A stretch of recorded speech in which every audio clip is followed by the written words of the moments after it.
Ever feel like you're juggling a million things and like Yeah. the thought of saying no just makes you kind of like freeze up? Oh, yeah. We're going to deep dive today into why no Mm-hmm. could actually be like this magic word you've been missing this whole time. Yeah. We got this super interesting article called The Power of Saying No. Okay. And let's be real for a sec. Yeah. This is something that I think we all struggle with. It is. It really is. And I Yeah. think we're often kind of taught from a young age that like saying yes is the way to be liked and the way to get ahead and be successful. But I think the truth is that every time we're saying yes to something, Yeah. we're also potentially saying no to something else that could Mhm. be even more important. It's like that saying, you can do anything but not everything, right? Exactly. So how do we even start to figure out where those no's should go? Yeah. Especially when it can feel so like Yes. awkward to actually say the word. Well, I think part of it is like understanding why it feels so difficult. We worry about what other people are going to think of us. Oh, yeah. Like, are we going to disappoint people? Are we going to come across as selfish? Are we going to damage relationships? Yeah, because we're conditioned to think of no as this negative, Yeah. aggressive word even. Totally. But what if we like shifted that perspective a little bit? Yeah. The article talks about no is not a bad word.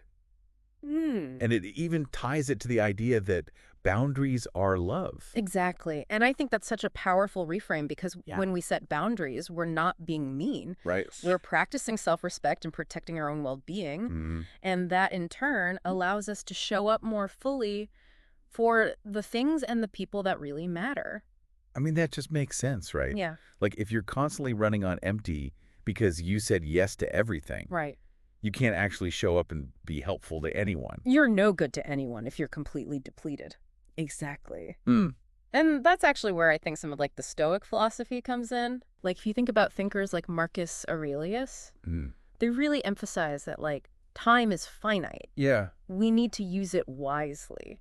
So saying no is almost like a way of aligning our actions with our values, making sure we're not just wasting time on things that don't really Exactly. resonate. It's about being intentional with our energy and our focus. That reminds me of something you mentioned earlier Yeah. about the opportunity cost of each yes. Right. And the article used this great analogy about a garden. Oh, right. It compares our time and energy to a garden. Mm-hmm. And it says that every yes is like planting a new seed. Yeah. But if you overplant, Yeah. then nothing can really thrive. Right. Nothing can get the resources it needs. Exactly. You got to be selective about what you're cultivating. So it's not to say become a hermit and say no to every single thing that comes your way. Right. But it's about recognizing when a Yeah. no is necessary to protect your own garden, so to speak. Exactly. To create that space where you can flourish. And I love how the article even talks about how no opens doors. It does, because every time we say no to something Yeah. that's not aligned with our values or our goals, Yeah. we're actually creating that space for something else to potentially come in that could be even better. So it's almost like,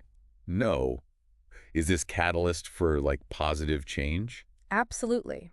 It can help us redirect our energy towards opportunities that are more fulfilling, more authentic to who we are. That's a really powerful way to like reframe the whole idea of saying no. It's not about shutting things down. It's about opening yourself up Right. to new possibilities. Exactly. And that brings us to this idea that self-respect starts with boundaries, yeah. which is a powerful statement Biz. and one that I think a lot of us probably need to hear more often. Yeah. Because if we don't respect our own limits, how can we expect other people to? That's a great point. Yeah. And I think when we set clear boundaries, we're basically communicating to ourselves and to others that our time and energy is valuable. And that's a vital step in like building healthy relationships. But I imagine that can be really tough for people, especially if they're used to like putting other people's needs ahead of their own all the time. It can be, and there's often a sense of guilt associated with saying no. And the article addresses this with the lesson, stop confusing sacrifice with generosity. Yes, because true generosity should come from a place of abundance, not obligation. Exactly. Right. If we're constantly saying yes out of guilt or a sense of duty, Yeah. are we really being generous? Or are we just setting ourselves up for resentment down the line? That's a great question Yeah. to ask yourself, like, what are your motivations here? Are they coming from the right place? Exactly. It's Yeah. about checking in with your motivations and making sure your actions are aligned with your desires. Totally. And that's a journey that takes time and self-reflection. But the article offers some great advice on how to start building that no muscle. Okay, let's get into that because I'm sure a lot of people listening are thinking, okay, this sounds great, but how do I actually start saying no without feeling like I'm being a jerk? Right. Yeah, Well, one of the takeaways is build confidence through small wins.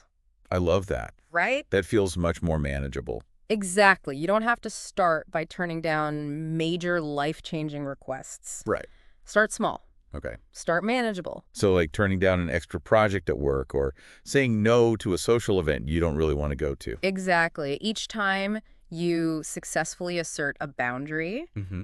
you gain a little more confidence. You get a little stronger. Exactly. And before you know it, saying no will become like second nature. It's like building that muscle memory. Totally. Yeah. Both mentally and emotionally. Yeah. Okay, awesome.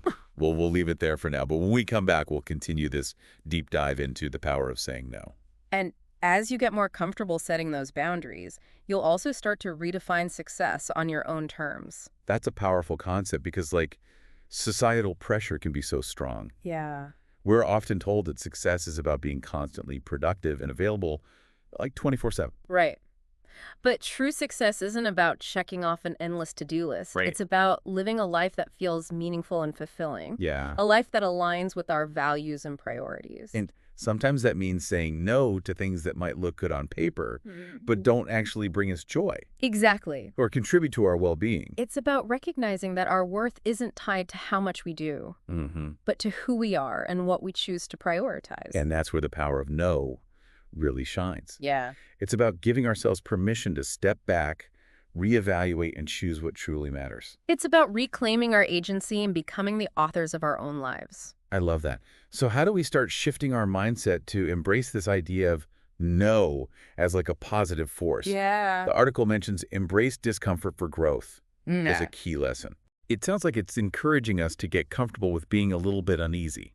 It is, because, let's be honest, saying no can be uncomfortable. Yeah, especially at first. Especially at first. Yeah. We might worry about hurting someone's feelings or Yes. missing out on something. But I think that discomfort is often a sign that we're stretching ourselves and growing and stepping outside of our comfort zones. So it's kind of like that Stoic idea of treating challenges as opportunities for growth. Exactly. Each time we push past that initial discomfort and say no, we're strengthening our resolve, building resilience, Right. affirming our own priorities. It's like, it makes me think of like going to the gym. Yeah, The more you do it, the easier it gets. totally. Like at first it's a struggle. Right. Your body's like, what are we doing? Yeah, But then like you adjust and it becomes more of like a natural part of your routine. that's a great analogy. And it applies to emotional and mental workouts as well. The more we practice setting boundaries, the easier and more intuitive it becomes. That's reassuring. But what about the fear of like missing out? Yeah. Like I think a lot of people struggle with FOMO. Right. That feeling that if they say no, they're going to miss some amazing opportunity. That's a valid concern. Yeah. But I think it's important to remember that no doesn't necessarily mean closing the door forever. Right. It's often about choosing the right time and the right opportunities for us. So instead of seeing it as a rejection, Right. it's more about creating space for what truly aligns with our goals and passions. Precisely. Yeah. Every no is a yes to something else. And often that something else turns out to be even more fulfilling and rewarding. Which reminds me of another point the article makes. Yeah. You can't please everyone. Oh, yeah. It's something we hear all the time, Right. but so hard to put into practice. It really is, especially for those of us who are like natural people pleasers. Oh, totally. But trying to please everyone is a recipe for exhaustion. Yeah. And ultimately disappointment. Right. Because we can't control how other people perceive us. Right. And trying to mold ourselves to fit everyone's expectations, Yeah. it's an impossible task. It really is. So it's about finding that balance between being kind and respectful, Yes. but also staying true to ourselves. Exactly. Yeah. And that starts with recognizing that our worth isn't dependent on external validation. Right. It's about cultivating self-love and self-acceptance. That's such an important message. And it ties back to the idea that Yeah. self-respect starts with boundaries. Absolutely. When we set those boundaries, we're essentially saying, I value myself and I deserve to be treated with respect. Absolutely. And that respect extends to our time, our energy, Yeah. our emotional well-being. But what about the guilt? I think a lot of people, especially women, are socialized to feel guilty Right. when they prioritize their own needs. That's a really important point, and it's something the article addresses directly with the lesson. Hmm.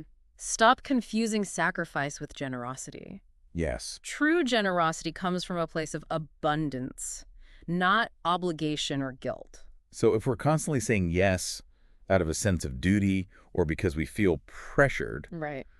it's not really generosity. It's more like self-sacrifice. Exactly. And while there are times when sacrifice is necessary and meaningful, Mm-hmm.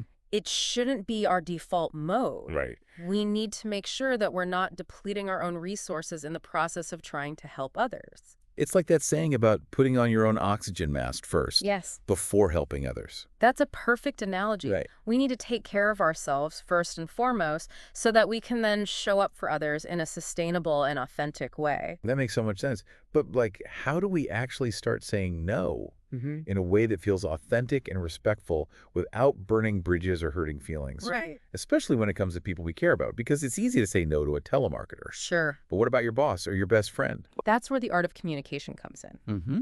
And the good news is it's a skill that can be learned and refined with practice. Sometimes it's simple. Yeah. I really appreciate you thinking of me, but I'm not able to take that on right now, is enough. So it's about being direct, but also kind and respectful. Exactly. And if you need a little more time to gather your thoughts Mm-hmm. or figure out how to phrase your response, Yeah. it's perfectly okay to say, let me get back to you on that. Right. That gives you a chance to consider your options and craft a response that feels genuine. And maybe even like practice saying no in the mirror a few times. Oh, yeah. I know that sounds silly, Absolutely. but sometimes just hearing ourselves say the word out loud can help us get more comfortable with it. Any practice you can do to build that confidence will pay off in the long run. Totally. So we've talked about the why of saying no, Right. like the importance of setting boundaries, protecting our time and energy, and aligning our actions with our values. Mm-hmm. But let's get practical for a moment.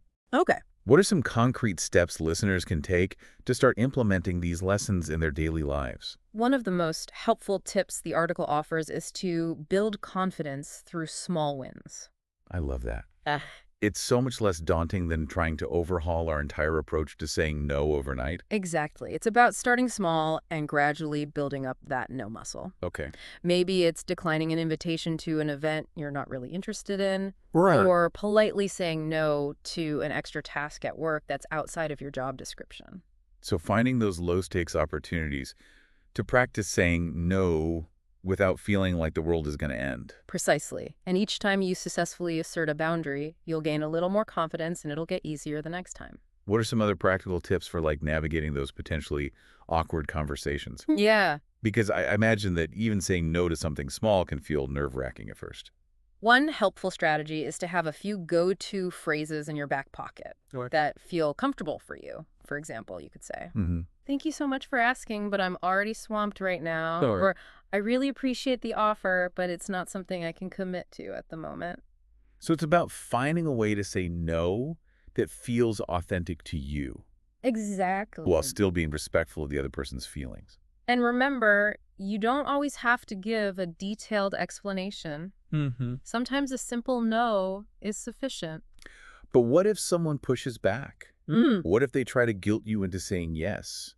Or make you feel bad for prioritizing your own needs? That's where it's important to remember that you have a right to say no. Right. You don't owe anyone an explanation, and you certainly don't owe anyone your time or energy if it's not something you're willing to give freely. So it's about holding firm to those boundaries, even when it feels uncomfortable. Exactly. And it can be helpful to remind yourself that setting those boundaries is not selfish. Right. It's actually a form of self-care. Because if we're not taking care of ourselves, we're not going to be able to show up for others in a meaningful way. Precisely. Yeah. And that brings us to another important point the article makes: redefine success. Ah, yes. That's something I think we could all benefit from reflecting on, because so often success is defined by external factors, Yeah. like how much money we make, what kind of job we have, Yeah. how many followers we have on social media. Right. But true success should be measured by our own internal compass, Mm-hmm. by how aligned we feel with our values and purpose and how much joy we're experiencing in our daily lives. So it's about shifting away from that external validation and focusing on what truly matters to us on Exactly. a deeper level. And that might mean saying no to things that look good on paper, Right. but don't actually align with our true desires. Hmm. or bring us fulfillment. It's about letting go of that need to please everyone Yeah, and instead focusing on creating a life that feels authentic and meaningful to us. absolutely. And that's a journey that's unique to each individual. Hmm. There's no right or wrong way to do it. It's about listening to our own inner wisdom and making choices that honor our own needs and aspirations. So instead of asking ourselves, what will people think? Right.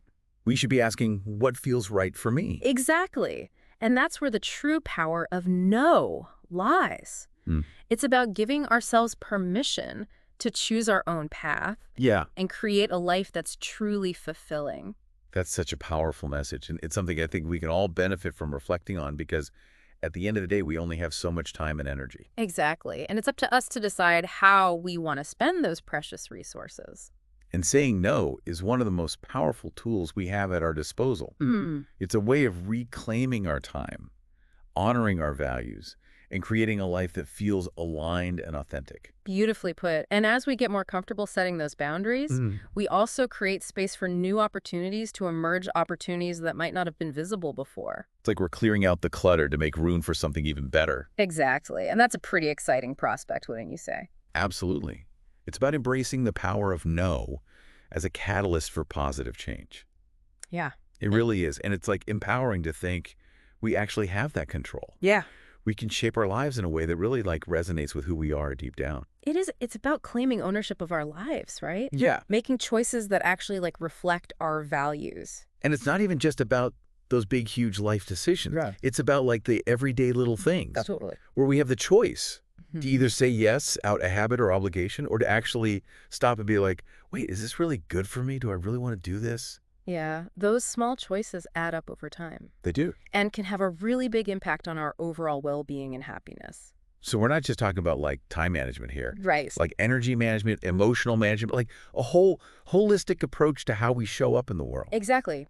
It's about recognizing that our resources are finite. Mm-hmm. We have limits, Yeah. and it's okay to protect them. And I think that's especially important now because we're constantly bombarded with messages Oh, yeah. telling us to do more, be more, achieve more. The hustle culture is real. It's so easy to get caught up in that and just lose sight of what really matters. Totally. And I think by embracing the power of no, we can actually create that space to just breathe, to reflect, to reconnect with ourselves. And to show up as the best version of ourselves. Exactly. Not the depleted, overcommitted version. Yeah, not running on fumes. Yeah, exactly. And when we're feeling grounded and energized, Mhm. that's when we can truly bring something to our relationships, to our work, to our communities. So in a way, saying no is kind of like saying yes to a more fulfilling life. Absolutely. It's about aligning our actions with our values and creating a life that feels truly meaningful. It's recognizing that our worth isn't tied to our productivity, but who we are at our core. Beautifully said. Well, I think it's time to wrap up our deep dive into the power of saying no. I don't know about you, but I'm feeling pretty inspired to start setting some boundaries, Yeah, me too. to prioritize my own well-being. It's been a great conversation, and I hope our listeners feel empowered to do the same. Me too. Yeah. And to leave you with something to think about, what's one area of your life where you could maybe benefit from saying no a little more often? And what amazing things might happen when you do? That's a great question. Thanks for joining me on this deep dive. Remember, you have the power to shape your life. You do. And sometimes the most powerful word you can say is no.